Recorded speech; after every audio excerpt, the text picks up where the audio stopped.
আসসালামু আলাইকুম। তো এর আগের ক্লাসে আমরা কি বুঝেছিলাম?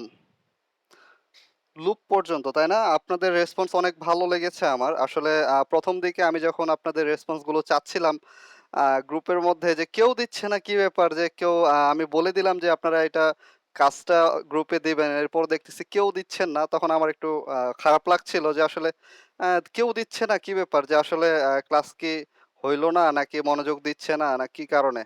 আর আমি তো অবশ্যই আপনাদেরকে বলেছিলাম যে খাতা কলম নিয়ে আপনারা অবশ্যই ক্লাসে আসবেন বা ক্লাসে বসবেন। তো ধন্যবাদ আপনাদেরকে। পরবর্তীতে আরেক ভাই জয়েন করেছেন। আমি একটু পরবর্তীতে সবাই রেসপন্স করার জন্য আপনাদের অসংখ্য ধন্যবাদ জানাচ্ছি। আপনারা হয়তোবা অনেকেরই আছে যে আপনি আগে থেকেই পারেন, আগে থেকেই বুঝেন। এই বিষয়গুলো থাকতেই পারে, স্বাভাবিক। হ্যাঁ? এটা স্বাভাবিক যে আপনি বুঝতে পারেন এটা আপনার বেসিক। তারপরেও আমি আপনাকে বলব যে আপনি যেহেতু এই ক্লাসগুলো করছেন, ঠিক আছে? যেহেতু কোর্সটি আপনি নিয়েছেন, আমি অবশ্যই আপনাকে বলব আপনি হতে পারে আপনার মনে হতে পারে যে এগুলো তো আমি জানি বা এগুলো তো আমি বুঝি। ঠিক আছে? এগুলো আপনার মনে হতে পারে যে এগুলো তো আমি জানি বা এগুলো তো আমি বুঝি। তাহলে আমি কেন এগুলো নোট করব? আসলে নোট করাটা জরুরি। হ্যাঁ? নোট করাটা অনেক বেশি জরুরি। যতই আপনার বেসিক এগুলো মনে হোক যে এগুলো আমি পারি, এগুলো আমার দরকার নেই। এই বিষয়গুলো থাকার পরেও আপনাকে নোট করাটাও অধিক বেশি জরুরি। হ্যাঁ? আচ্ছা, যাই হোক। আর বেশি কথা বাড়াবো না। যে এর আগে আমরা শিখেছিলাম সেটা হচ্ছে লুপ বের করা, তাই না? ওইখান থেকে আমরা লুপ বের করতে পারবো, নোড বের করতে পারবো এবং ব্রাঞ্চ বা শাখাও বের করতে পারবো। মাশাআল্লাহ, আজকে দেখি অনেকেই জয়েন করতেছে। আচ্ছা। তো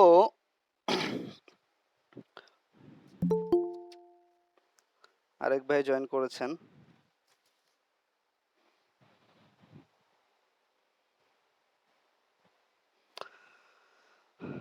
আচ্ছা, আজকে আমরা শিখবো বা জানবো যে বিষয়টা নিয়ে সেটা হচ্ছে সোর্স।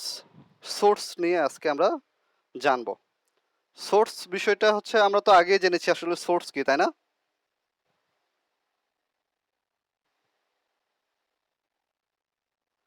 সোর্স সোর্স হচ্ছে, আমরা সেটাকে বাংলায় বলি উৎস। সোর্স হচ্ছে একটা ইংলিশ শব্দ যেটাকে আমরা বাংলায় বলি উৎস। সাধারণত আমরা বৈদ্যুতিক উৎস বলতে বুঝি কোনো জেনারেটর, ব্যাটারি অথবা আহ, কি বলে যেখান থেকে বৈদ্যুৎ উৎপন্ন হয়। ঠিক আছে? এরকম কোনো কিছু, এরকম কোনো কিছুকে বা সেলকে। আচ্ছা, তো এই যে আমাদের সোর্স গুলো আছে, এই সোর্স গুলোকে আমরা কত ভাগে ভাগ করতে পারি বা কোনটাকে কোন সোর্স, এই সোর্সের বিষয়গুলো আজকে আমরা জানবো। ঠিক আছে? তো সোর্স সাধারণত হচ্ছে দুই প্রকার। সোর্স সাধারণত দুই প্রকার। এক হচ্ছে কি ইন্ডিপেন্ডেন্ট বা স্বাধীন সোর্স।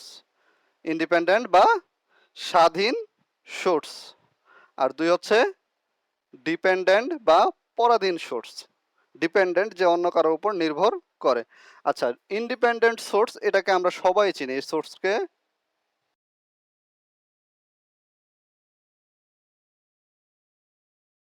ঠিক আছে? তাহলে ইন্ডিপেন্ডেন্ট সোর্সটা কি আর ডিপেন্ডেন্ট সোর্সটা কি, এটা যেহেতু আমি আপনাদেরকে বললাম যে ইন্ডিপেন্ডেন্ট সোর্স হচ্ছে যে সোর্স কোনো সোর্স অন্য কোনো সোর্স বা অন্য কোনো কিছুর উপর নির্ভর করে না।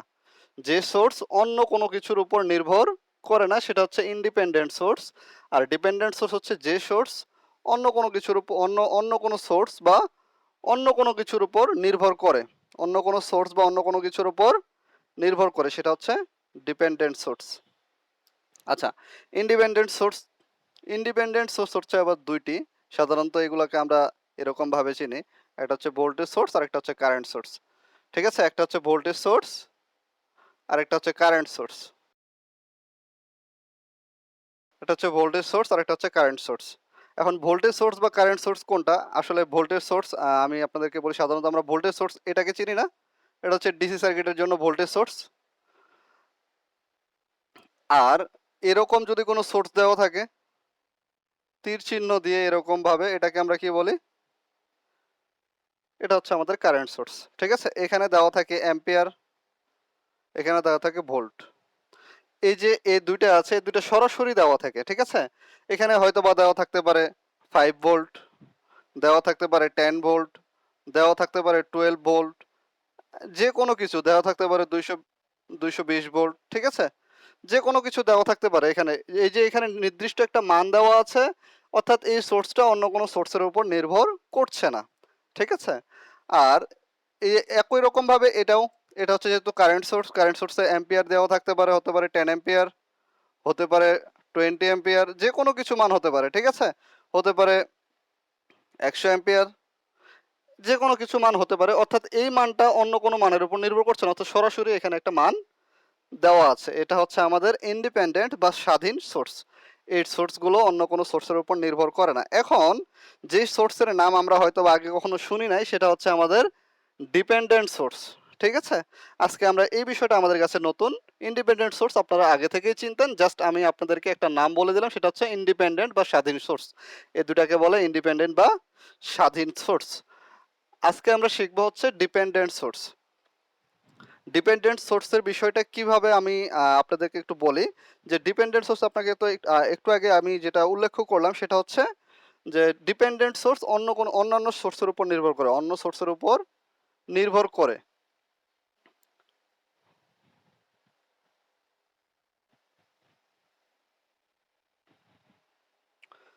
আচ্ছা, তো ডিপেন্ডেন্ট সোর্স কত প্রকার হতে পারে তাহলে একটু।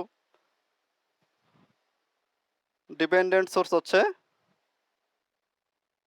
4 প্রকার। ডিপেন্ডেন্ট সোর্স 4 প্রকার। কি কি? 1 নম্বরে হতে পারে ভোল্টেজ ডিপেন্ডেন্ট কারেন্ট সোর্স। ঠিক আছে? দেখেন আমি কি লিখছি, VDCS, voltage dependent current source. ঠিক আছে? আবার হতে পারে কারেন্ট ডিপেন্ডেন্ট ভোল্টেজ সোর্স, অথবা হতে পারে কারেন্ট ডিপেন্ডেন্ট কারেন্ট সোর্স, অথবা হতে পারে ভোল্টেজ ডিপেন্ডেন্ট ভোল্টেজ সোর্স। এটা হচ্ছে আমাদের, এই 4 প্রকার হচ্ছে আমাদের ডিপেন্ডেন্ট সোর্স। তাহলে ভোল্টেজ ডিপেন্ডেন্ট কারেন্ট সোর্সটা কেমন? ভোল্টেজ ডিপেন্ডেন্ট কারেন্ট সোর্সটা কেমন? আচ্ছা, আরেকটা বিষয় আমি আগে থেকে বলে রাখি যে এই যে আমরা একটু আগে দেখলাম না যে ভোল্টেজ সোর্সের চিহ্নটা হচ্ছে এরকম, স্বাধীন ভোল্টেজ সোর্স যেটা, আর কারেন্ট সোর্সের চিহ্নটা হচ্ছে এরকম। এক ভাই জয়েন করেছেন। আমরা একটু আগে দেখলাম না এই বিষয়টা যে ভোল্টেজ সোর্সের চিহ্নটা হচ্ছে এরকম, আর কারেন্ট সোর্সের চিহ্নটা হচ্ছে এরকম। তো ডিপেন্ডেন্ট সোর্সের ক্ষেত্রে চিহ্নটা কেমন থাকবে আপনাদেরকে বলে দিই, আপনারা একটু অবশ্যই নোট করে রাখবেন এই বিষয়টা, যে বিশেষ দ্রষ্টব্য দিয়ে বা যেভাবে হোক না কেন, বা ব্র্যাকেট করে হোক না কেন, বা যে কোনোভাবে চিহ্নিত করে হোক না কেন, এই বিষয়টা মাথায় রাখবেন বা নিজেদের মধ্যে রাখবেন। সেটা হচ্ছে যে ডিপেন্ডেন্ট সোর্সটা সবসময় ডায়মন্ড আকৃতিতে হয়। ডায়মন্ড আকৃতিতে হয়। কি হয়? ডিপেন্ডেন্ট সোর্সটা সবসময় ডায়মন্ড আকৃতিতে হয়। ঠিক আছে? এরকমও হতে পারে, আবার এই জায়গায় এটা না হয় এরকমও হতে পারে। ঠিক আছে? এখন কারেন্ট সোর্স হলে এরকম ভাবে চিহ্ন দেওয়া থাকবে, এটা হচ্ছে ভোল্টেজ ডিপেন্ডেন্ট, এটা ডিপেন্ডেন্ট কারেন্ট সোর্স, এরকম কোনো কিছু। বুঝাতে পারছি কি বিষয়টা? আচ্ছা, চিহ্নটা দেওয়া থাকবে যে কোন পাশে পজিটিভ, যেহেতু উপরের দিকে চিহ্ন দেওয়া আছে যেহেতু ভোল্টেজ সোর্সের ক্ষেত্রে, তাহলে এটা কি আমার হচ্ছে পজিটিভ প্রান্ত, আর এটা হচ্ছে আমার নেগেটিভ প্রান্ত। ঠিক আছে? যে পাশে বের হবে কারেন্ট, ওটাকে আমরা সাধারণত পজিটিভ প্রান্ত ধরে থাকি, তাই না? ব্যাটারির পজিটিভ প্রান্ত কোনটা? যে দিক থেকে কারেন্ট, এই যে বিদ্যুৎ প্রবাহিত হয়, সেটা হচ্ছে কি পজিটিভ প্রান্ত। আচ্ছা, যে বিষয়টা বললাম সেটা হচ্ছে ডিপেন্ডেন্ট সোর্সের আকৃতিটা কেমন হবে? ডায়মন্ড আকৃতির হবে। ডিপেন্ডেন্ট সোর্সের আকৃতিটা হবে ডায়মন্ড আকৃতির। ভোল্টেজ ডিপেন্ডেন্ট কারেন্ট সোর্সটা কেমন? অর্থাৎ কোনো একটা ভোল্টেজ সোর্সের উপর বা কোনো একটা ভোল্টেজের উপর নির্ভর করবে। কোনো একটা রোধের ভোল্টেজ বলেন না কেন, বা কোনো একটা ভোল্টেজ সোর্স বলেন না কেন, সেটার উপর নির্ভর করে যদি কোনো ভোল্টেজ সোর্স ডিজাইন করা হয়, সেটাকে বলবো আমরা ভোল্টেজ ডিপেন্ডেন্ট, সরি, যদি কোনো কারেন্ট সোর্স ডিজাইন করা হয়, সেটাকে আমরা বলবো ভোল্টেজ ডিপেন্ডেন্ট কারেন্ট সোর্স। ঠিক আছে?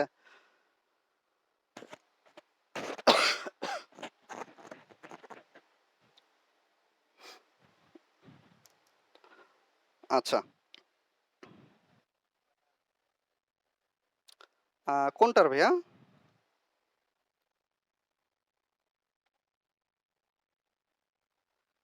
ভোল্টেজ ডিপেন্ডেন্ট কারেন্ট সোর্স হচ্ছে কোনো ভোল্টেজ সোর্স যদি কোনো কারেন্ট সোর্সের উপর নির্ভর করে।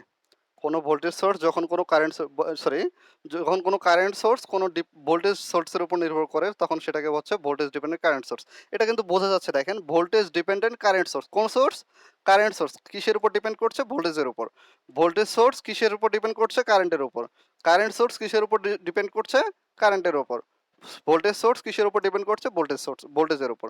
অর্থাৎ আহ, কোনো একটা সোর্স কোনো একটা সোর্স হোক অথবা কোনো একটা লোড হোক না কেন, যেমন আমি একটা লোড থেকে আপনাদেরকে দেখাই। মনে করলাম এটা একটা রেজিস্ট্যান্স বা লোড। এই লোডের আড়াআড়িতে অবশ্যই আমাদের কোনো না কোনো ভোল্টেজ থাকবে, স্বাভাবিক। ঠিক আছে?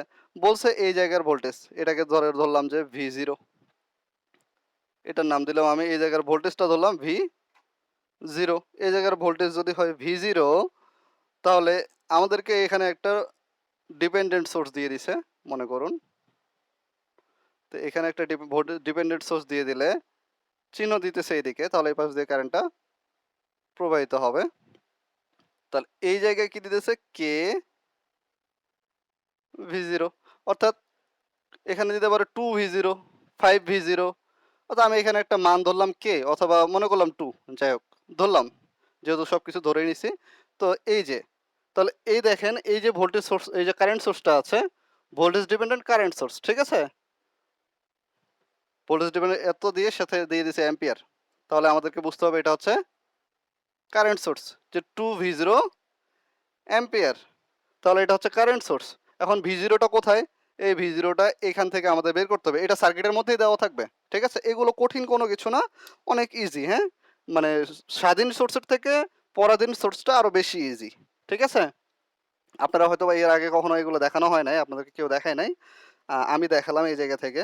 একটু দেখেন, সেটা হচ্ছে কি বললাম যে এই যে লোড আছে, এই লোডের যে ভোল্টেজটা হবে, এই ভোল্টেজের দ্বিগুণ হচ্ছে কি? তাহলে এটা দিয়ে কি বোঝাচ্ছে দেখেন তো, যে এই লোডের যে ভোল্টেজটা আছে এই ভোল্টেজের দ্বিগুণ হচ্ছে এই সোর্সের ভোল্টেজ। এতটুকুই জাস্ট, আর কোনো কিছু বোঝাচ্ছে না কিন্তু। হ্যাঁ, তাহলে এখানে এখানে জাস্ট কি, যে এখানে যদি আমি এই লোডের ভোল্টেজটা বসাই দেই, তাহলে আমি যদি লোডের ভোল্টেজটা পেয়ে যাই, তাহলে আমি এই সোর্সের ভোল্টেজটা পেয়ে যাব, বা সোর্সের যে কারেন্টটা আছে এই জায়গা থেকে, আমাদের যেহেতু কারেন্ট সোর্স, অর্থাৎ এখানে কত এম্পিয়ার কারেন্ট সেটা আমি পেয়ে যাব কি এই ভোল্টেজের উপর ডিপেন্ড করে। অর্থাৎ ভোল্টেজের মানটা পেয়ে গেলে আমি এই জায়গার কারেন্টের মানটা, অর্থাৎ এই সোর্সের কারেন্টের মানটা পেয়ে যাব। ঠিক আছে? এই কারণে বলতেছে এটাকে ভোল্টেজ ডিপেন্ডেন্ট কারেন্ট সোর্স। বুঝতে পারছি? আচ্ছা, একই রকম ভাবে জি, কারো কোনো প্রশ্ন থাকলে বলবেন। হ্যাঁ,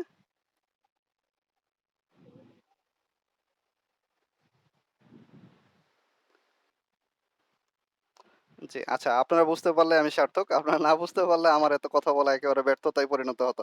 আচ্ছা, এখন আপনারা একটু মিউট করে রাখবেন, আমার কাছে রিপিট সাউন্ড আসতেছে। হ্যাঁ, জি, ধন্যবাদ। আচ্ছা, তারপরে current dependent voltage source. Current dependent voltage সোর্সটা কিভাবে হতে পারে একটু বলবেন? কেউ বলতে পারবেন কি?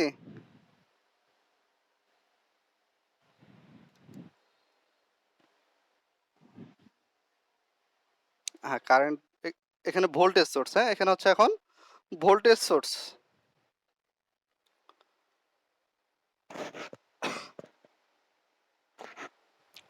Current dependent voltage source.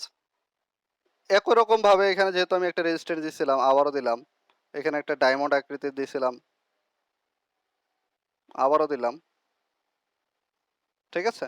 মনে করলাম যে এই যে আছে, লোড আছে এখানে একটা, এই লোডের কারেন্ট হচ্ছে I0। ঠিক আছে? এই লোডের কারেন্ট হচ্ছে I0। এখন এখানে দেওয়া আছে পজিটিভ বা নেগেটিভ, এরকম পজিটিভ নেগেটিভ চিহ্ন দেওয়া থাকলে এটা হচ্ছে তাহলে কি ভোল্টেজ সোর্স। ঠিক আছে? এটা হচ্ছে ভোল্টেজ সোর্সে পজিটিভ নেগেটিভ এরকম ভাবে চিহ্ন দেওয়া থাকবে, আর কারেন্ট সোর্সে আমি কি বলছিলাম যে তীর চিহ্ন দেওয়া থাকবে। ঠিক আছে? আচ্ছা, এখানে দেওয়া থাকতে একই রকম ভাবে আবার কি দেওয়া থাকতে পারে? 2I0 volt. ঠিক আছে? হতে পারে না? অর্থাৎ এই জায়গার যদি আমি কারেন্টটা জানি, এই জায়গার মধ্যে কত কারেন্ট প্রবাহিত হইতেছে এই লোডের মধ্য দিয়ে, এই কারেন্টটা বের করতে পারলে আমি এই সোর্সের কারেন্টটা বের করতে পারবো, যে আসলে এই সোর্স থেকে কত কারেন্ট বের হচ্ছে, বা এটা কত কারেন্টের সোর্স। ঠিক আছে? একই রকম ভাবে তাহলে পরেরটা আমি কি এভাবে ডিজাইন করতে পারি যে কারেন্ট ডিপেন্ডেন্ট কারেন্ট সোর্স, তাহলে কারেন্ট ডিপেন্ডেন্ট কারেন্ট সোর্সটা কি হবে, জাস্ট আমি এখানে লিখতে পারি যে এটা তীর চিহ্ন দিয়ে দিলাম। ঠিক আছে, মনে করলাম ওপাশে কারেন্ট প্রবাহিত হইতেছে, তো কারেন্টের উপর নির্ভর করে কারেন্ট, তার মানে কি মনে করলাম এখানে শুধু অ্যাম্পিয়ার। এই জিনিসটা কি কেউ বুঝতে পারছেন আমি কি করছি এখানে,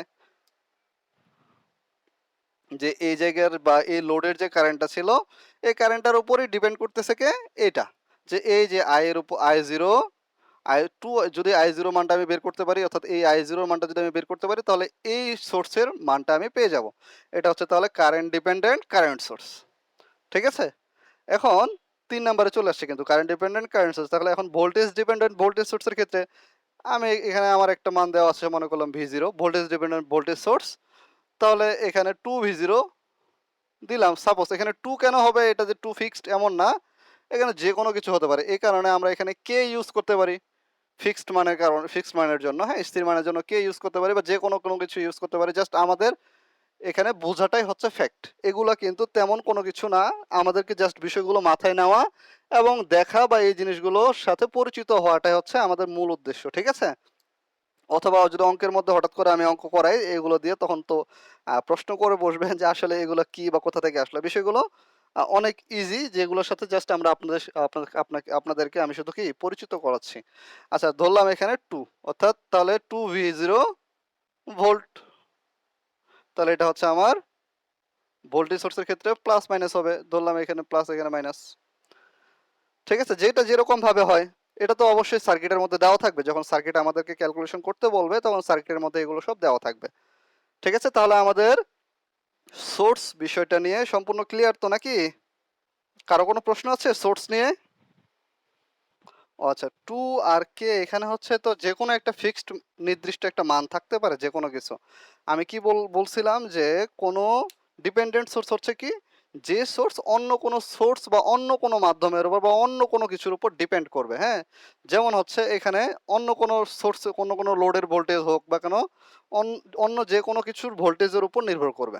মনে করলাম এটা একটা লোড, ঠিক আছে, এই লোডের ভোল্টেজ হচ্ছে কত V0, এই V0 ভোল্টেজ যত হবে তার দ্বিগুণ হচ্ছে কি, আমি এখানে দ্বিগুণ দিয়ে দিছি, মানে এখানে যে দ্বিগুণই হবে এমন বিষয়টা না, এই কারণে আমি বললাম যে আপনারা এখানে কেউ ইউজ করতে পারেন, কারণ কে এর মান আমি কি ভেরিয়েবল সংখ্যা ধরতে পারে, যেটা হচ্ছে কি যে কোনো কিছু হতে পারে, এখানে 100 হতে পারে, 500 হতে পারে, 200 হতে পারে, 2 হতে পারে, 0 হতে পারে, 0 পয়েন্ট সামথিংও হতে পারে।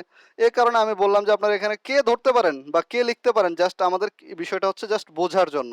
আমি যেখানে 2 লিখছি আবার মনে করেন না যে এখানে সবসময় 2 হবে, এই কারণে আমি বললাম যে আপনারা এখানে কেও লিখতে পারেন। বুঝতে পারছেন বিষয়টা?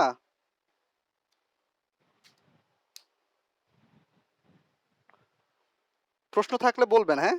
ইন্ডিপেন্ডেন্ট সোর্স আমাদের জানা হয়ে গেল, এখন আমাদের একটা বিষয় জানতে হবে, সেটা হচ্ছে গ্রাউন্ড। কি জানতে হবে? গ্রাউন্ড জানতে হবে, যে আসলে এর আগে তো আমরা অনেক গ্রাউন্ড সম্পর্কে জেনেছি।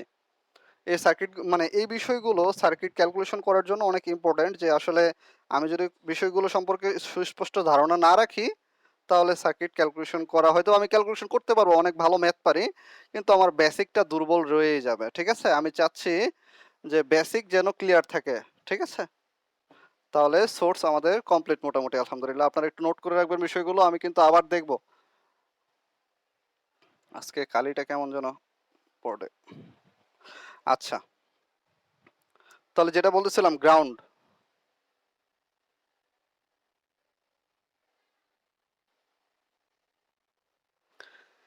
এই যে গ্রাউন্ড, ঠিক আছে, এখন গ্রাউন্ড বলছিলাম কত প্রকার, গ্রাউন্ড হচ্ছে 3 প্রকার। এটা ছোট একটা টপিক, এটা বেশি সময় লাগবে না, জাস্ট 2 মিনিটের জন্য আমি জাস্ট আপনাদেরকে বিষয়গুলো জানাচ্ছি। হ্যাঁ, তাহলে গ্রাউন্ড হচ্ছে কি, গ্রাউন্ড হচ্ছে 3 প্রকার গ্রাউন্ড হয়ে, 3 ধরনের গ্রাউন্ড হয়ে থাকে আসলে। গ্রাউন্ড 3 ধরনের হয়ে থাকে, এর মধ্যে এক ধরনের হচ্ছে, আমি জাস্ট আপনাদেরকে ছবিগুলো এঁকে দিব আর আপনারা নামটা গেস করতে থাকবেন আর কি কেমন হতে পারে, বা জানেন কিনা আমি একটু আপনাদের কাছ থেকে জানার চেষ্টা করব। একটা গ্রাউন্ড হতে পারে জাস্ট এরকম, তার একটা হতে পারে যেটা আমরা সাধারণত চিনে থাকি গ্রাউন্ড হিসেবে, আর আরেকটা হতে পারে, এইটাও হয়তো বা আমরা 2-1বার দেখছি। কোনটা গ্রাউন্ডের নাম কি কেউ বলতে পারবেন?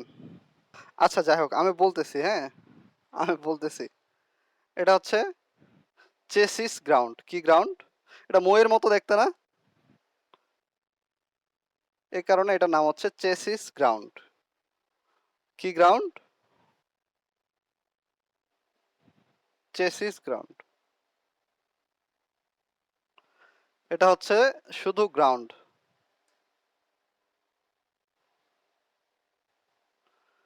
আর এটা কি গ্রাউন্ড হতে পারে? এটা হচ্ছে কমন গ্রাউন্ড।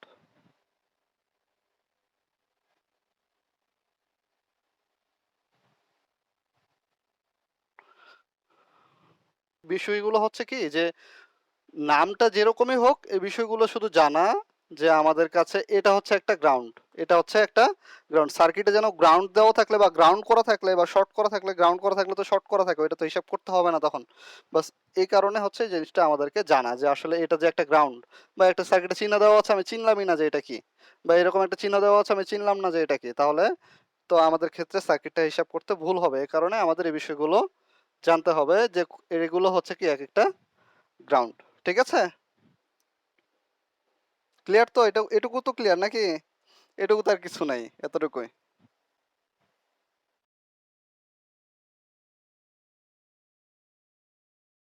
আচ্ছা, এরপরে আমাদের যেটা শিখতে হবে এটা আমরা সবাই জানি, সেটা হচ্ছে কি current divider rule, voltage divider রুলের নাম শোনা হয়েছে আমাদের? আচ্ছা আচ্ছা, ঠিক আছে। আর কেউ? আর কেউ? আপনি একটু মিউট করে রাখবেন, আপনারা যারা কথা বলা হয়ে গেছে একটু মিউট করবেন। আর কেউ কিছু বলবেন?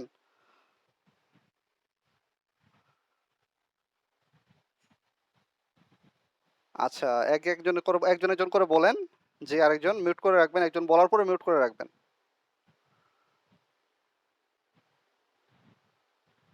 আচ্ছা, যাই হোক, এখন আমি বলি, হ্যাঁ? অনেকে অনেক কথা বলছেন যে জায়গা থেকে, অনেকে কিন্তু কার্টস অফ কারেন্ট ল বলে ফেলছেন। কি বলছেন? কার্টস অফ কারেন্ট ল বলছেন। ঠিক আছে? ওইটা হচ্ছে আগত কারেন্ট এবং নির্গত কারেন্টের বীজগণিতের যোগফল শূন্য, যেটা এটা হচ্ছে Kirchhoff's of current law. Current divider রুলটা কি? যদি শাখা কারেন্ট, কোনো শাখার কারেন্ট, ঠিক আছে, কোনো শাখার কারেন্ট যদি বের করতে হয়,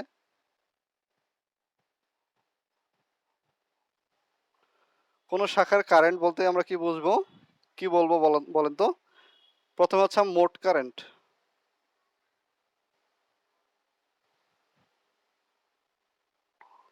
মোট কারেন্ট ইনটু বিপরীত শাখার রেজিস্ট্যান্স। এখন আমি অবশ্যই সার্কিটে আপনাদেরকে দেখাবো, আগে সূত্রটা লিখি, হ্যাঁ? বিপরীত শাখার রেজিস্ট্যান্স কি বললাম?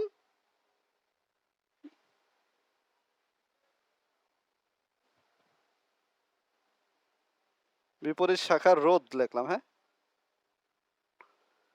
বিপরীত শাখার রেজিস্ট্যান্স, ওই শাখার রেজিস্ট্যান্স প্লাস বিপরীত শাখার রেজিস্ট্যান্স। ঠিক আছে? ওই শাখা বলতে কি যে শাখার আমরা কারেন্ট বের করতেছি, ওই শাখা, ওই শাখার রোধ যোগ বিপরীত শাখার যোগ রোধ, হ্যাঁ?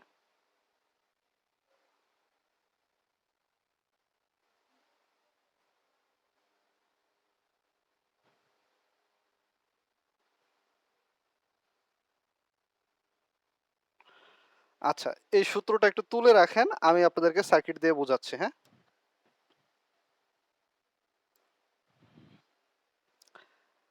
এখন কারেন্ট, শাখা কারেন্ট কখন বের করতে হবে? যখন কারেন্ট ভাগ হয়ে যাবে তখনই তো, তাই নাকি? এখন কারেন্ট যখন ভাগ হবে না তখন কি আমার শাখা কারেন্ট থাকবে? থাকবে না, স্বাভাবিক। তাহলে কারেন্ট কোথায় ভাগ হয় আর কারেন্ট কোথায় ভাগ হয় না, এই বিষয়গুলো তো আমাদের জানতে হবে। তাহলে কারেন্ট সমান থাকে কোথায় আর কারেন্ট ভাগ হয়ে যায় কোন সার্কিটে, কারেন্ট সমান থাকে কোন সার্কিটে, এই বিষয়গুলো বলেন একটু আমাকে। জানেন?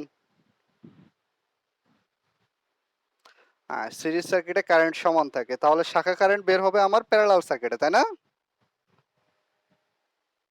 আচ্ছা, ঠিক আছে, তাহলে আমি এখানে একটা দিলাম, একটা ভোল্টেজ সোর্সই দিলাম, একটা রেজিস্ট্যান্স দিলাম,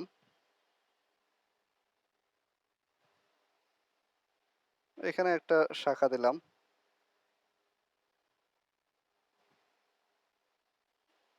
এখানে আরেকটা শাখা দিলাম, এখানে আরেকটা শাখা দিলাম, এখানে আরেকটা শাখা দিলাম। ধরলাম এটা হচ্ছে R1, এর পাশ থেকে ধরি R1 R2 R3 R4 R5 ধরলাম, ঠিক আছে।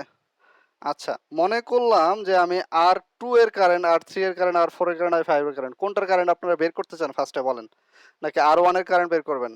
আচ্ছা, এখান থেকে একটা কারেন্ট বের হচ্ছে, সেটা হচ্ছে আইটি, মোট কারেন্ট যেটা, হ্যাঁ, টোটাল কারেন্ট বা আইটি ধরলাম। এই যে আইটি, এখন আমাকে বলবেন যে I1 এর কারেন্টটা কি হতে পারে, বা আমরা I1 এর কারেন্টটা কিভাবে বের করব, R1 এর কারেন্টটা? আইটি হবে, কেন আইটি হবে? বিষয়টা আচ্ছা, আর কেউ আর কোনো কিছু বলার আছে এই জায়গা থেকে? জি, জি, বুঝি নাই আমি।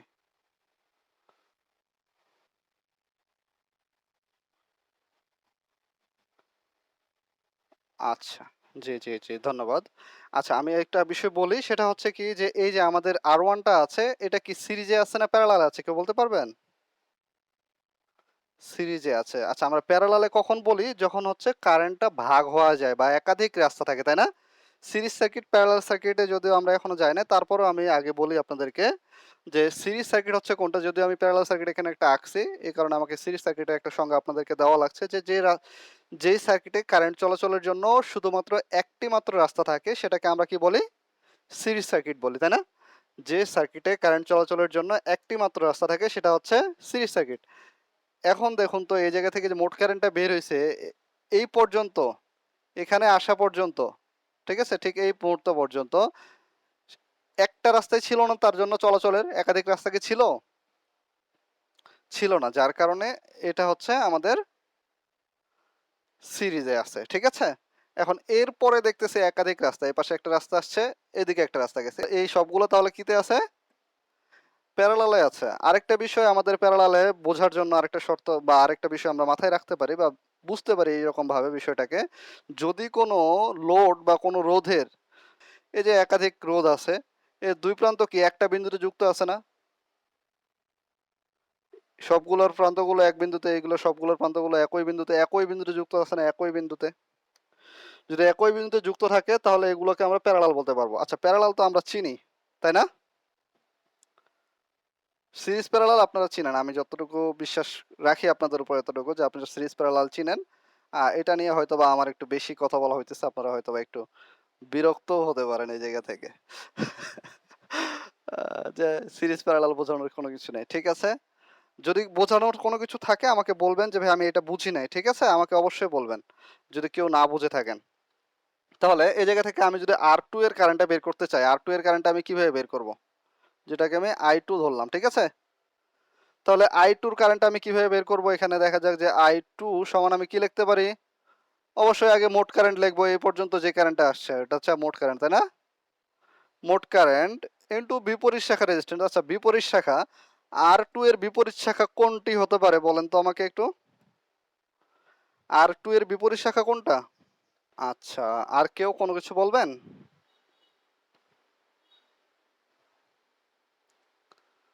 আচ্ছা, জি, ধন্যবাদ আপনাকে। যিনি উত্তরটা দিয়েছেন, আপনার উত্তর সঠিক হয়েছে, হ্যাঁ? তাহলে আরেকটা বিষয় আমরা মাথায় রাখবো, এখানে বিপরীত শাখা নির্বাচনের ক্ষেত্রে অনেক সময় মনে করলাম যে R2 এর ক্ষেত্রে তাহলে R3 R4 R5 এটা হচ্ছে আমাদের বিপরীত শাখা রেজিস্ট্যান্স। তাহলে R3 R4 R5 যদি কি আমি প্যারালালে ক্যালকুলেশন করি, আমি প্যারালাল জাস্ট এটা লিখলাম এরকম ভাবে, প্যারালাল R4 প্যারালাল R5, এরকম ভাবে লিখলাম, ঠিক আছে। আমার তো ক্যালকুলেশনের প্রয়োজন হচ্ছে না এখন, তাই না? তাহলে এখানে ওই শাখার রেজিস্ট্যান্স কোনটা? ওই শাখা হচ্ছে কার রেজিস্ট্যান্স, কার বের করতেছি, কোন শাখার কারেন্ট বের করতেছি? ওই শাখার রোধ বলতে কি কোন শাখার রোধ? তাহলে R2 হবে এখানে। আচ্ছা, R2 প্লাস আবার কি হবে এখন? বিপরীত শাখার রোধ। বিপরীত শাখা কোনগুলো? এই যে এখানে যেগুলো বাইর করছিলাম। এখন এগুলো কিভাবে হলো, কেন হলো, তাই না? বিপরীত শাখা কেন এগুলো হলো?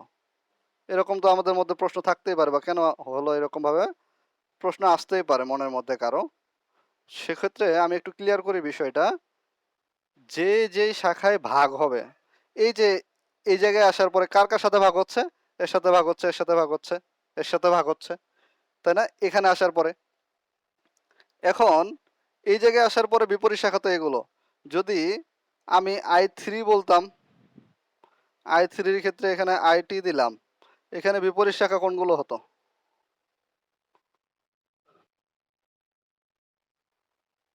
এরপর আর কেউ কিছু বলবেন?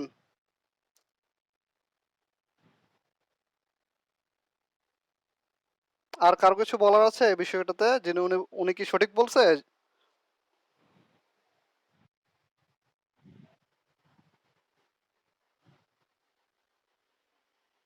আচ্ছা, যাই হোক, সবাই সবাই কি ভাইয়ের সাথে একমত? সবাই একমত তো? মাশাআল্লাহ, অনেকজন অ্যাড আছি আজকে। আচ্ছা, যাই হোক, একটা বিষয় চিন্তা করবেন, আমি আপনাদেরকে একটু আগেও এই বিষয়টা বলেছি যে যেই শাখার কারেন্টটা আমরা হিসাব করব, যে শাখার কারেন্টটা হিসাব করতে যাচ্ছি সেটা হচ্ছে, এর আগে হিসাব করছি আমরা কি R2 কে হিসাব করছি। তখন R2 কে হিসাব করছি, আমি কি বলছি, R2-র সাথে কোন কোন জায়গায় কারেন্ট যাচ্ছে একসাথে ভাগ হচ্ছে কোথায় কোথায়, তারাই হচ্ছে আমার বিপরীত শাখার রেজিস্ট্যান্স। তাহলে যখন আমার R2 তে দেখুন তো, এই জায়গা থেকে বিষয়টা এরকম না, আমি তো এটা সার্কিট আঁকছি এই কারণে এরকম হয়েছে। আচ্ছা, যদি আমরা ইলেকট্রিক বোর্ডে জয়েন করতাম, আমরা কি এরকম ভাবে জয়েন করতাম, এখানে একটা আর একটু তার নিয়ে এসে এখানে আরেকটা জয়েন নিতাম, তার নিয়ে এসে এখানে আরেকটু টানতাম, তার নিয়ে এসে তারপরে টানতাম, এরকম করতাম না, কিন্তু কি করতাম, সবাই এই জায়গায় জয়েন করতাম এরকম ভাবে। এরকম হইতো না বিষয়টা? হ্যাঁ, সব এই জায়গায় একটা জয়েন হইতো না? বুঝতে পারছেন আমার কথা? শোনা যাচ্ছে কি? এরকম হতো না? যে যদি, হ্যাঁ, যদি এরকম হতো, এরকম যদি হয়, তাহলে এই যে এই রোধ এবং এই রোধ বা এই রোধ বলেন না কেন, এই সবগুলোই প্যারালালে যেহেতু আমাদের আছে, একই রকম ভাবে এই সবগুলো কুণ্ডলীও কিন্তু কি আমরা একসাথে বাঁধতাম এখানে, এরকম ভাবে কিন্তু দিতাম। দেখা গেছে যে বেশিরভাগ যে আমাদের প্র্যাকটিক্যাল কাজগুলো তখন কুণ্ডলীগুলো এরকম ভাবে পাকানো হয়েছে, বা এখানে মাঝখানে একটা আমাদের যেটাকে কি বলে বলুন তো, কি বক্স বলে ওটাকে? জাংশন বক্স বলে না? জাংশন বক্স দিতাম এখানে একটা, যেখানে সব জয়েন্ট গুলো থাকতো। সাধারণত দেখবেন বিল্ডিং এর সাইড গুলোতে কিছু জাংশন বক্স দেওয়া থাকে, যেখানে খুলে দেখবেন যে সব জয়েন্ট গুলো আছে। আর খুলতে যে যেন কারেন্ট শক না খানে।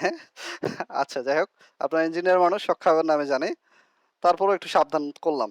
আচ্ছা, যেটা বলছিলাম, যে যদি R3-র মধ্যে দিয়ে কারেন্ট প্রবাহিত হয়, তাহলেও আমাকে দেখতে হবে যে R3-র সাথে ভাগ হয়ে কোথায় কোথায় কারেন্টটা যাচ্ছে।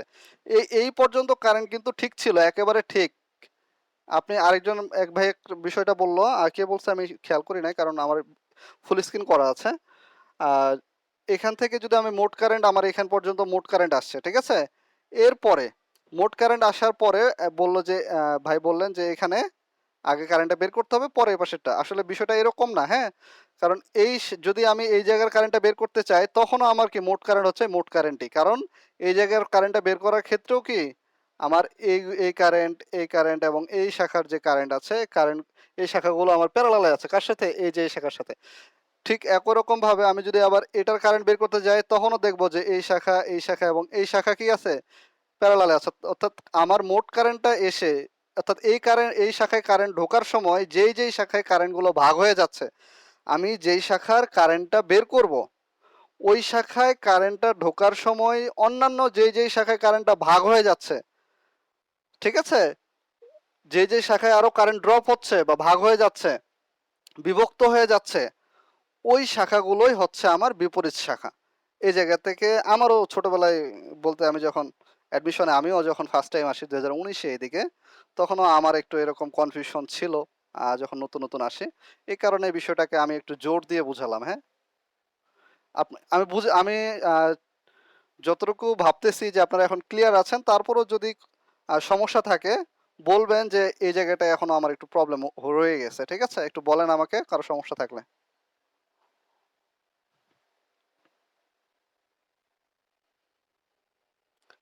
এখন তাহলে I3, I4, I5 বাইর করে দিবেন আমাকে, যদি পারেন। যদি কোনো প্রশ্ন না থাকে, তাহলে প্রশ্ন থাকলে করতে পারেন।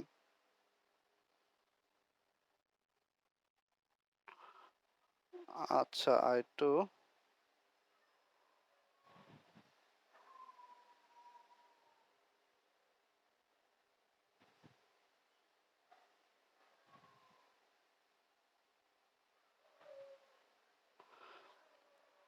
আচ্ছা, তাহলে I3 কারেন্টটা কি হবে এখান থেকে?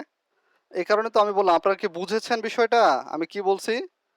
যে এটা যদি I3 হয়, তা I3 কারেন্টটা কি হবে? মোট কারেন্ট ইনটু বিপরীত শাখা রেজিস্ট্যান্স। বিপরীত শাখা কোনগুলো?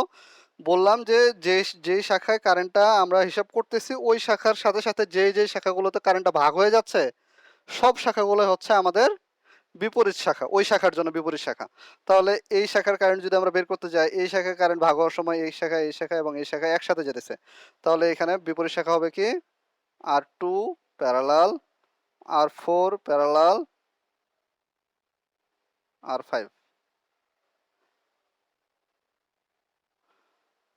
এটা হচ্ছে আমার বিপরীত শাখা। এখন ওই শাখা কোনটা? ওই শাখা আমার R3 প্লাস বিপরীত শাখা R2 parallel R4 parallel R5। বুঝেছি বিষয়টা? কোনো প্রশ্ন আছে এই জায়গা থেকে? এখন R4 এবং R5 আপনারা বের করেন তো আমাকে। বের করে বলেন যে হ্যাঁ বের করছেন, এরপরে গ্রুপে দিবেন, দেখবো যে কার কারটা হয়েছে।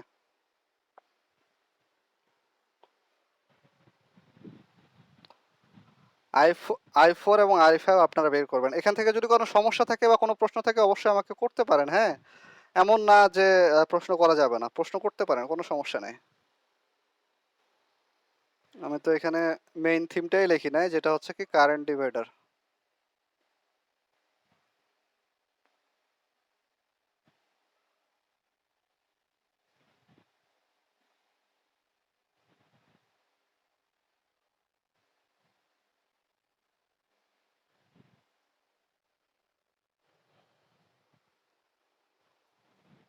রেসপন্স করবেন কারণ লেট হয়ে যাচ্ছে লাইভ ক্লাস, তারপর যদি কারেন্ট চলে যায় তাহলে তো শেষ।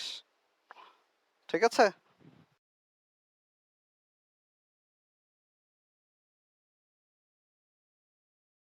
আচ্ছা, কারেন্ট ডিভাইডার রুল সম্পর্কে জানলাম, এখন আমরা জানবো ভোল্টেজ ডিভাইডার রুল সম্পর্কে। তাহলে ভোল্টেজ ডিভাইডার রুলটা কেমন হবে? ভোল্টেজ ডিভাইডার রুল সম্পর্কে কারো ধারণা আছে?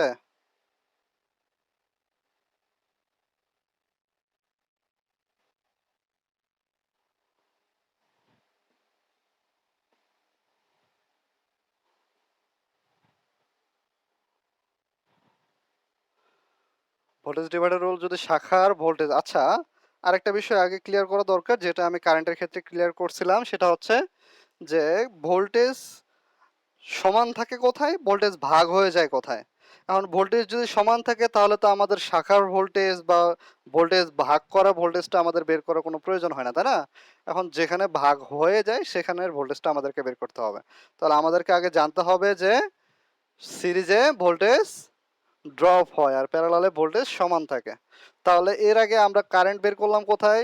প্যারালাল সার্কিটে, ঠিক আছে? যদিও ওইখানে একটা মিক্স সার্কিট আমি করে দিয়েছিলাম, একটা সিরিজের কারেন্ট রেখে দিয়েছিলাম, সিরিজে একটা রোধ রাখছিলাম, যার কারণে যেন পরবর্তীতে অসুবিধা না হয় যে সিরিজে আবার আহ, কিভাবে তাহলে বের করে। সিরিজে যদি আসে, যদি কারেন্ট থাকে তাহলে এর বিপরীত মানে এর পূর্ববর্তী যে কারেন্টটা থাকে সেই কারেন্টটাই সিরিজের মধ্য দিয়ে প্রবাহিত হয়, আর সিরিজে কারেন্ট সমান।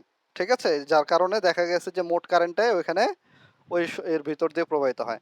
আচ্ছা, আর যে বিষয়টা হচ্ছে ভোল্টেজের ক্ষেত্রে ভোল্টেজ ডিভাইডার রুলটা হচ্ছে শুধু সিরিজ সার্কিটের ক্ষেত্রে প্রয়োগ হবে। ঠিক আছে? সিরিজ সার্কিটটা যেহেতু সিরিজ সার্কিটের ক্ষেত্রে তো আমাদের আর বিপরীত শাখা থাকা থাকবে না, তাই না?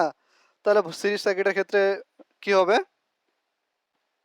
সিরিজ সার্কিটের ক্ষেত্রে আমি যদি ধরলাম ভি ওয়ান সমান আমি কি লিখতে পারি? V0 V8 VR VC বা যে কোনো কিছু। V1 সমান মনে করলাম যে শাখার ভোল্টেজ, কোন শাখার ভোল্টেজ বা এত ওহমের মধ্যে প্রবাহিত এত ওহমের ভোল্টেজ, এত ধরলাম আর রোধের ভোল্টেজ, কি হবে যদি V1 হয়? আর ওয়ান এর ভোল্টেজ যদি V1 হয়, আর ওয়ানের ভোল্টেজ যদি V1 হয়, সেটাকে আমি V1 কে কিভাবে লিখতে পারি? মোট ভোল্ট, আচ্ছা, মোট ভোল্টেজ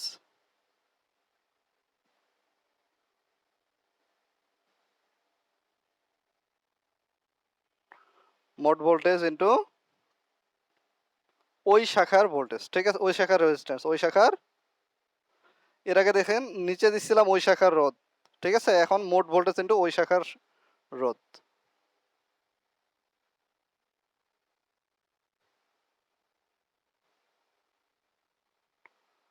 মোট ভোল্টেজ ইন্টু ওই শাখার রোধ। আর নিচে তাহলে কি হবে? নিচে কি হবে? নিচে হচ্ছে সম্পূর্ণ সার্কিটের রেজিস্ট্যান্স বা মোট রেজিস্ট্যান্স। আর সার্কিটের সমতুল্য রোধ বা মোট রোধ, ঠিক আছে?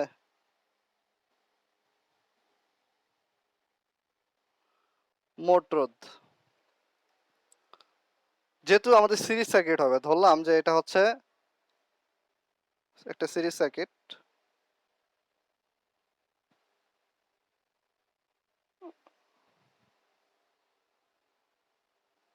এরকম একটা সার্কিট দেওয়া আছে ধরলাম, ঠিক আছে? তো এটা যদি হয় আমার R1, এটা যদি হয় R2, R3, R4, R5, এখানে ভি দেওয়া আছে ভিটি, টোটাল ভোল্টেজ দেওয়া আছে ভিটি। তাহলে এই জায়গা থেকে আমি যদি V1টা যখন বের করতে যাব বা ভি বের করতে যাব, তখন কি হবে?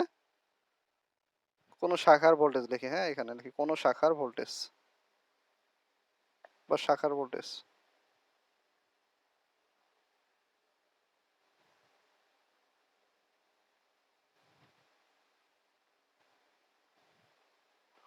কি লিখতেছে?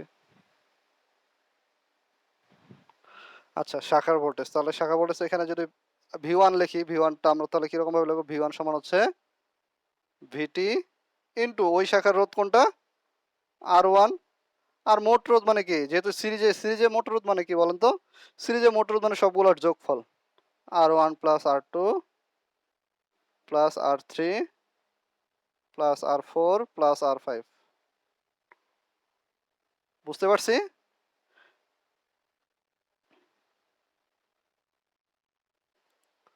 বুঝতে পারছি এতটুকু? ভোল্টেজ ডিভাইডার রুলটা ইজি, হ্যাঁ? ভোল্টেজ ডিভাইডার রুলে কেউ ভুল করে না বা ভুলও হয় না সাধারণত।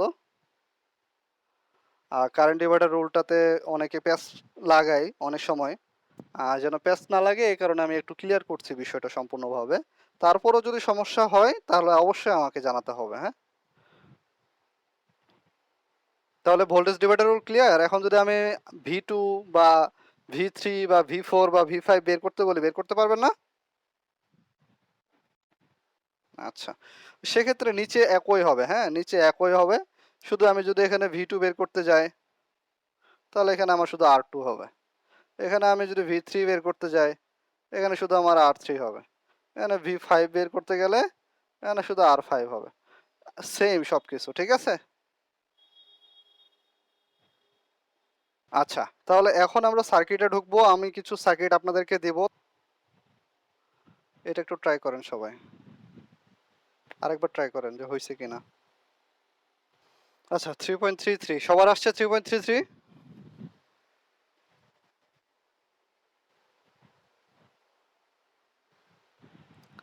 সবার রেসপন্স পাচ্ছে না, অনেকজনই আছে। আপনারা কি মাইক্রোফোন আনমিউট করতে পারেন না? হ্যাঁ,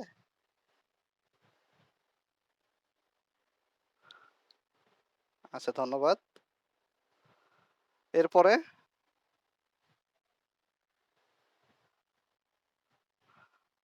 আচ্ছা, কতদূর পর্যন্ত গেছেন?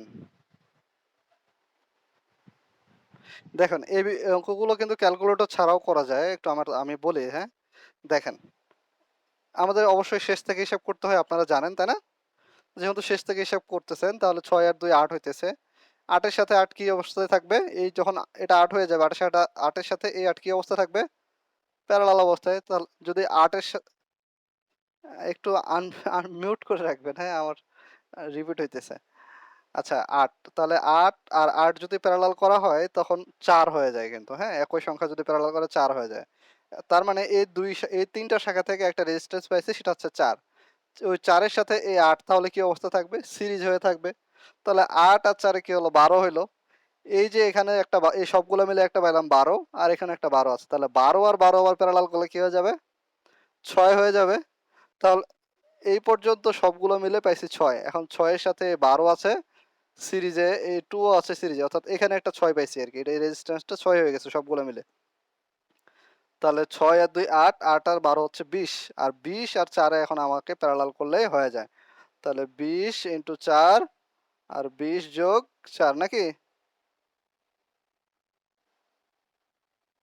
4 20 80 আর 24।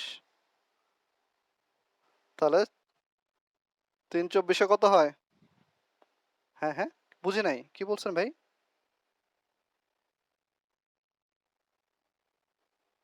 কোথায় 10 হবে?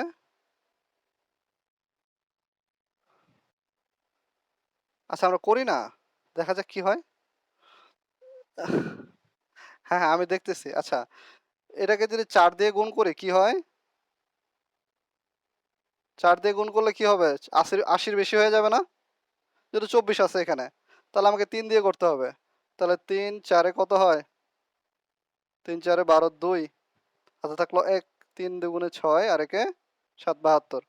তাহলে আমি যদি 3 দিয়ে করি তাহলে এখানে হইতেছে কত?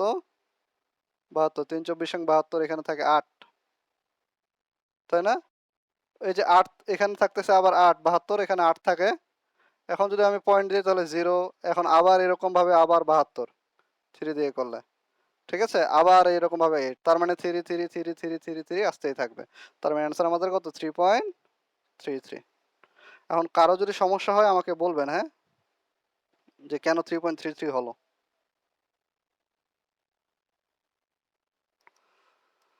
বুঝতে পারছেন আমি কি বলছি? এখানে কিভাবে হিসাব করছি এই বিষয়টা বুঝছেন সবাই? এটা কিন্তু ট্রিক্স, হ্যাঁ? এটা সবাই পারে না। আর যদি আপনারা পারেন তাহলে আপনারা একজন জিনিয়াস। তবে আমি জিনিয়াস না। মুছে দিব এটা? কারণ আমি আপনাদের মতো থাকা অবস্থায় এই বিষয়গুলো পারতাম না। এটার জন্যই বললাম যদি আপনারা এরকমভাবে হিসাব করতে পারেন তাহলে অবশ্যই আপনারা জিনিয়াস। পরবর্তীতে আরো ভালো পারবেন। কারণ ডিপার্টমেন্ট তো মাত্র পড়া শুরু করেছেন। যখন আরো আচ্ছা আমি এটা মুছে দিব এই সার্কিটটা? আচ্ছা। আমি কিন্তু ক্যালকুলেটর ছাড়া হিসাব করছি। ক্যালকুলেটর ছাড়া কিভাবে সার্কিটগুলো হিসাব করা যায় বা কিভাবে সিম্পল করা যায় এটার জন্যই আমি আপনাদেরকে দেখালাম এটা, হ্যাঁ?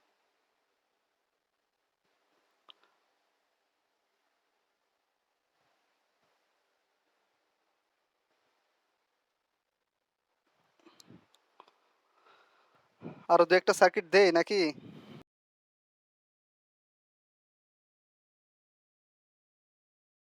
আমি যদি আমি তো তখন এখানে ২ টা প্রান্ত বের করে দিয়েছিলাম, তাই না? এখানে কিন্তু ২ টা প্রান্ত বের করে দিয়েছিলাম। তারপর বলছিলাম তখন এই সার্কিটের মোট রেজিস্ট্যান্স বের করার জন্য। আমি যদি এখন ২ টা প্রান্ত এখানে বের করে দেই, এটা হচ্ছে A প্রান্ত, এটা হচ্ছে B প্রান্ত, এরকম ভাবে করে দেই। এই সার্কিটের মোট রোধ বের করতে পারবেন?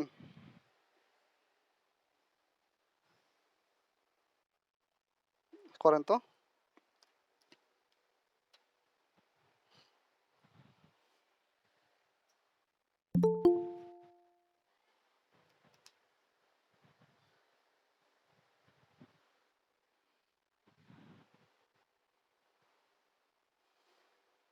6 হবে? আচ্ছা, তারপরে? হইছে। ধন্যবাদ আপনাকে। সবাই করার চেষ্টা করেন। করতেছেন সবাই? ঠিক আছে। আমি যে এর আগে যেটা বলছিলাম দেখেন এখানে একই রকম ভাবে আমি এখানে যেহেতু আর এ বি, ঠিক আছে, লিখবো কি আর এ বি, এ যে বি যেহেতু প্রান্ত দিয়েছি আর এ বি সমান আমি কি লিখতে পারি তাহলে দেখেন এই দুইটা কি অবস্থায় আছে বলেন তো? সিরিজে না? আমি লিখলাম 6+2, ঠিক আছে? এর সাথে এটা প্যারালালে আছে। প্যারালালে কত দিলাম? 8, তাই না? এই দুইটার সাথে যখন আমি প্যারালাল করে ফেললাম এই দুইটা তাহলে আমার একটা হয়ে গেল না? এখন এই সম্পূর্ণটার সাথে এটা কি অবস্থায় আছে? সিরিজে আছে, তাই না? এখন এই সম্পূর্ণটার সাথে কেউ কি বুঝতেছেন? এই 12 আবার প্যারালালে আছে, এই যে প্যারালালে দিলাম। এই যে সম্পূর্ণ এই পর্যন্ত সম্পূর্ণটুকু হয়ে গেছে না? এই পর্যন্ত, এই পর্যন্ত সম্পূর্ণটুকুর সাথে দেখুন, এই পর্যন্ত সম্পূর্ণটুকুর সাথে এই যে এটা কি অবস্থায় আছে? সিরিজ অবস্থায় আছে। আবার এই যে সম্পূর্ণটা, এই সম্পূর্ণটার সাথে এইটা কি অবস্থায় আছে? প্যারালাল অবস্থায় আছে। আচ্ছা, এই সার্কিটটাকে যদি আমরা হিসাব করি তাহলে এতটুকু হিসাব করলে কি হবে? 8 হবে, তাই না? তাহলে 8 দিলাম। এই 8 এর সাথে এই 8 কি অবস্থায় আছে? প্যারালালে আছে। দুটাকে এই ব্র্যাকেটটা বাদ গেল তাহলে, হ্যাঁ? তাহলে এই ব্র্যাকেটের মধ্যে নিয়ে আসলাম। এখন এই 8 এর সাথে আবার আপনারা যদি এরকম ভাবে হিসাব করতে চান, ওই ছোটবেলায় যেরকম ভাবে অঙ্ক করছিলেন বেসিক ইলেকট্রিসিটিতে, সেক্ষেত্রে আমি করতে ওইরকম ভাবেও করাতে পারবো। যদি বলেন সিম্পল ভাবে একেবারে শর্টকাট করার জন্য, সেটাও পারবো। আমি আগে আপনাদেরকে এটা বলি, এটা আপনাদেরকে একটু জটিল মনে হলেও আমি এটা এই হিসাবটা হচ্ছে আমাদের পরীক্ষার খাতায় এটাই দেখাইতে হয়। ঠিক আছে? এখন এই পর্যন্ত আপনাদেরকে এদিকে না দেখাতে হলেও এই লাইনটা অবশ্যই দেখাতে হবে। চাকরির পরীক্ষা হোক বা ডুয়েট অ্যাডমিশন পরীক্ষা হোক না কেন, এই লাইনটা দেখাতে হবে। ঠিক আছে?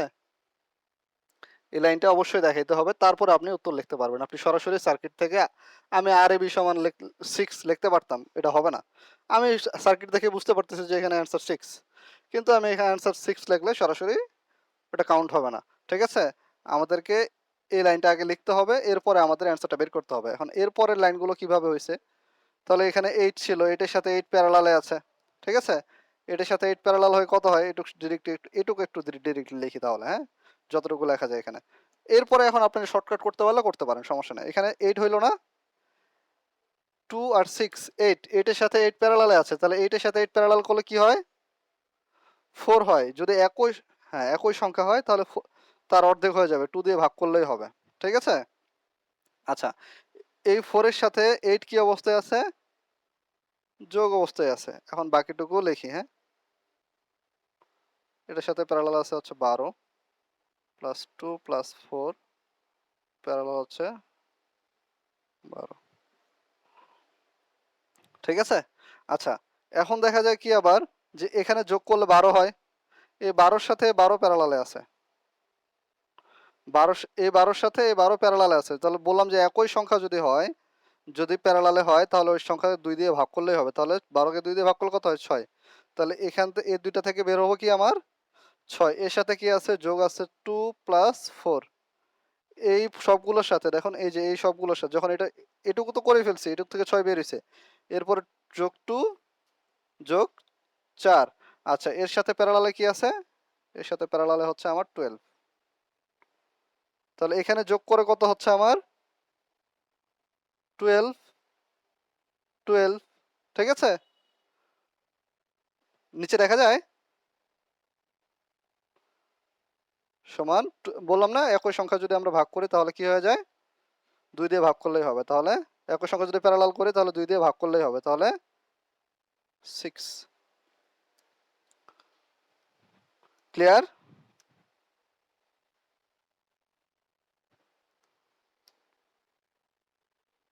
বুঝতে পারছেন সবাই? কোনো সমস্যা আছে এখানে? একটু বলবেন।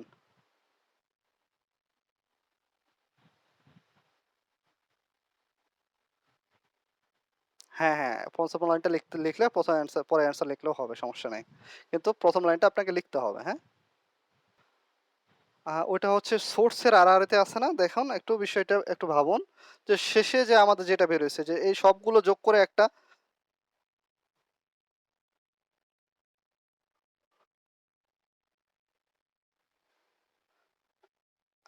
আচ্ছা, আচ্ছা। মানে এই সার্কিটটাকে ভেঙে একটা ছোট করে সার্কিট আঁকবো, তাই? মানে এই যে এইটুকুর কথা বলতেছেন, শেষেরটুকু আমি আঁকতে যাইতেছিলাম এতটুকু। আচ্ছা, আচ্ছা, আমি এটুকু আঁকতে যাইতেছিলাম। যাই হোক। যেটা বলতেছিলাম যে এই যে এখানে A দেওয়া আছে, B দেওয়া আছে, এর আড়াআড়িতে 12 ওহম দেওয়া আছে, তাই না? এখন আমি কি বলতেছি, এই যে 2, 4, 6 কোথা থেকে বের হইছে? 2 আর 4, এই যে 2 এখানে, এখানে 4 এখানে, আর 6 কোনটা? এই সবগুলো ক্যালকুলেশন করে এইখানে 6 আসছে। ঠিক আছে? এই যে এই রেজিস্ট্যান্সটা 6 আসছে। তাহলে 6 2 4 এখানে এরকম হয়ে গেছে।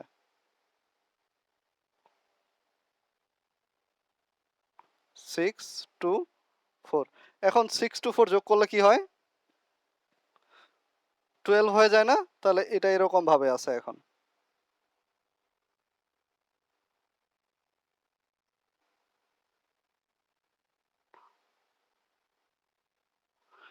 আপনারা বলতে পারতেন যে এই রেজিস্ট্যান্সটা এখানে কেন হলো? এই এখন কিন্তু সুন্দরভাবে বোঝা যাচ্ছে কি যে 12 প্যারালালে আছে, তাই না? কিন্তু বলতে পারতেন যে এখানে এটা রেজিস্ট্যান্সটা এখানে কেন হলো? এটা তো এখানেও হইতে পারত। একই কথা, এই পুরাটাই একটা শাখা। এই রেজিস্ট্যান্সটা এখানে না দিয়ে আপনারা যদি এখানেও দেন, একই কথা, পুরোটাই একটা রেজিস্ট্যান্স, একটা শাখা। যে কোনো জায়গায় দিতে পারেন, কিন্তু দেখা যাচ্ছে কি আমার এখানে যে যদি এটাকে আমি পজিটিভ প্রান্ত ধরি যে এই পাশ দিয়ে কারেন্ট বের হচ্ছে, ঠিক আছে? তাহলে দেখুন এই জায়গায় কারেন্টটা আসার পরে ২টা রাস্তা পাইছে। এটা একটা মানে নেগেটিভ প্রান্তে যাওয়ার জন্য, পজিটিভ প্রান্ত থেকে নেগেটিভ প্রান্তে যাওয়ার জন্য কারেন্টের রাস্তা যদি একাধিক হয় সেটা হচ্ছে আমাদের প্যারালাল। বুঝতে হবে। এই বিষয়টুকু মাথায় রাখতে হবে যে পজিটিভ প্রান্ত থেকে নেগেটিভ প্রান্তে যাওয়ার জন্য যদি একাধিক রাস্তা পাই সেটাই প্যারালাল হয়ে যাবে। তাহলে এখানে এসে দেখতেছি কি এটা একটা রাস্তা পাইছে, এটা একটা রাস্তা। তাহলে এই দুটা কি আছে? প্যারালাল অবস্থায় আছে। বুঝতে পারছেন? এই কারণে আমি 12 আর 12 প্যারালাল রাখছি। ক্লিয়ার তো? আচ্ছা। এখান থেকে আরেকটা দিব। ঠিক আছে? এখানে এই সার্কিটে আরেকটা দেব। সেটাও বের করবেন আপনারা। এটুকু মুছে দিলাম।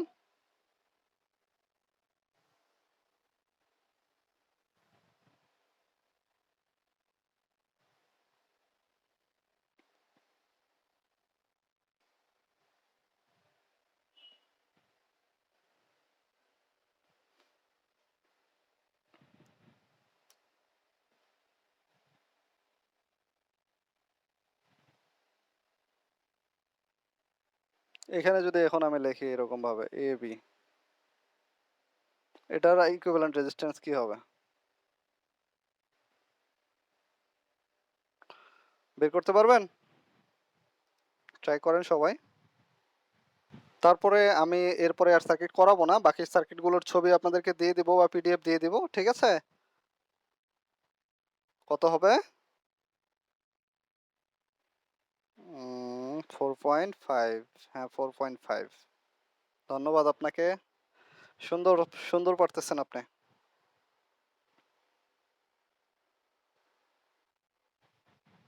তো মাশাল্লাহ মাশাল্লাহ।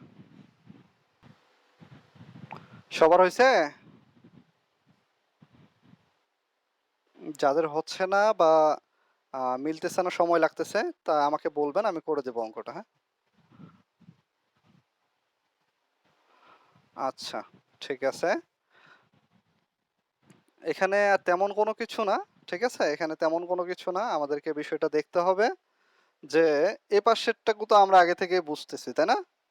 তাহলে এখন আমাদের এর আগে ছিল এইটুকু হচ্ছে আমাদের সোর্সের সাথে, এখন হচ্ছে এইটুকু সোর্সের সাথে, এখন হয়ে গেছে এতটুকু সোর্সের সাথে।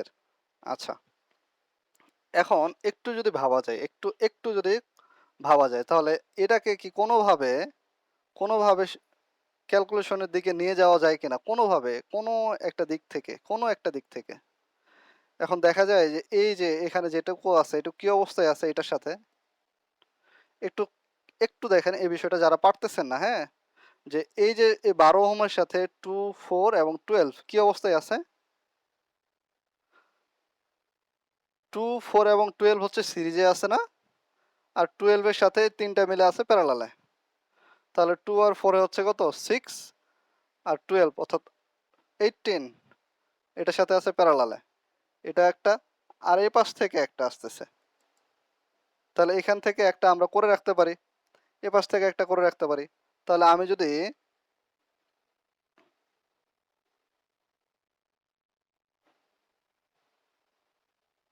তাহলে এখান থেকে আমি লিখতে পারি কি 2 প্লাস 4 প্লাস 12।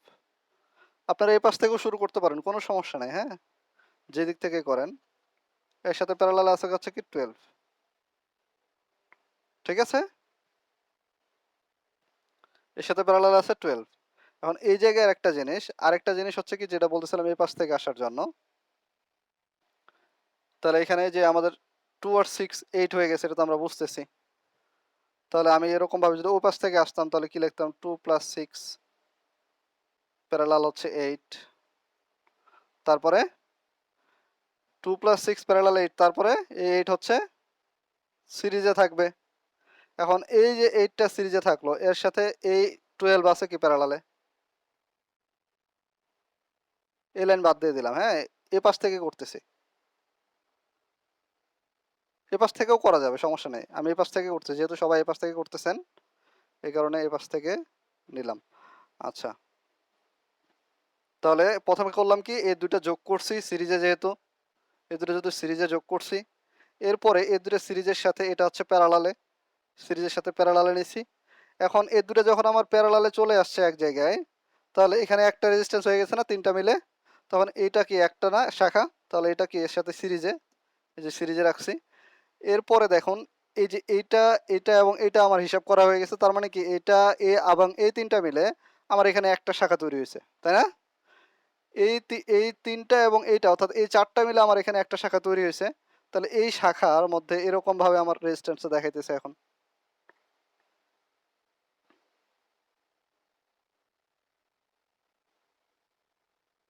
এই যে এরকম ভাবে দেখাইতেছে। কত হয়েছে আমি জানি না, মনে করলাম যে এক্স হয়েছে। ঠিক আছে, এখন এই শাখাটার সাথে এই যে এই শাখাটা পুরোটা এটা এক্স, তাহলে এই শাখাটার সাথে এটা কি অবস্থায় আছে, প্যারালালে আছে। তাহলে 12 দিলাম প্যারালালে। ঠিক আছে, এখন এই শাখার সাথে এটা প্যারালালে আছে, আবার এই এই পুরো শাখাটা, এই পুরো শাখাটা এবং এই পুরো শাখাটা একসাথে প্যারালালে আছে না, একসাথে প্যারালালে আছে না, দেখেন তো। তাহলে এই শাখাটা হচ্ছে এইটা, প্যারালাল হচ্ছে এইটা, আর প্যারালাল হচ্ছে এই যে এটা, এটা কত 18 বা 2 + 4 + 12। বুঝতে পারছি কি একটু, বুঝতে পারছি। আচ্ছা, এটা ক্যালকুলেশন করা যাবে, ক্যালকুলেশন করতে পারবেন না করে দেব?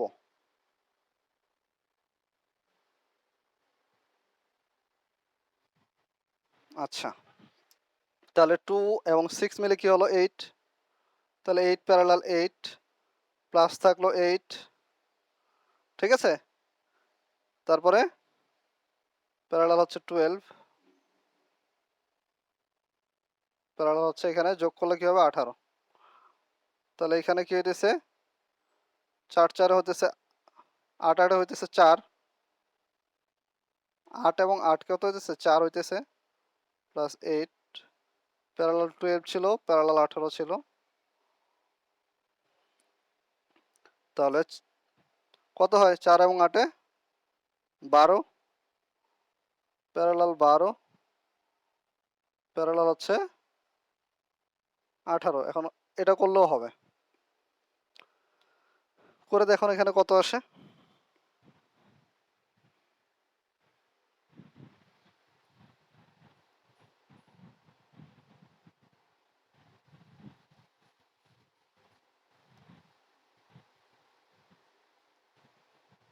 4.5, হ্যাঁ এটাই অ্যান্সার, 4.5ই হচ্ছে অ্যান্সার। বুঝতে পারছি এটা। আসলে আমি এই অঙ্কটা দিছি যে এই অঙ্কর মধ্যে আমাদের তিনটা নিয়ম কিন্তু বোঝা হয়ে গেছে এই জায়গা থেকেই। এই সার্কিটটাকেই তিন ভাবে বুঝলাম, বা এই সার্কিটটাই তিনবার করে করলাম। ও নিচে দেখা যায় না, না?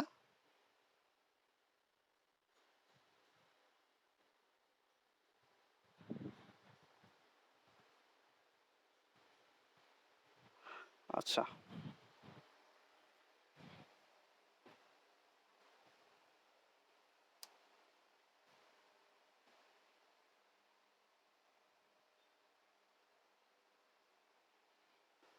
ঠিক আছে।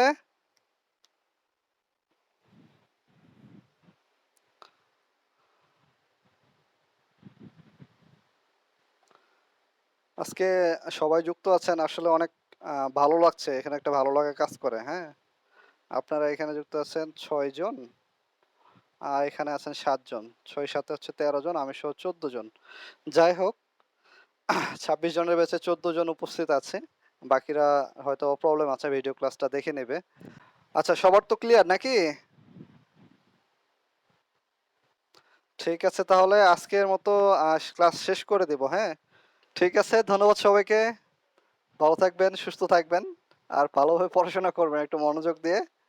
ইনশাল্লাহ ভালো কিছু হবে।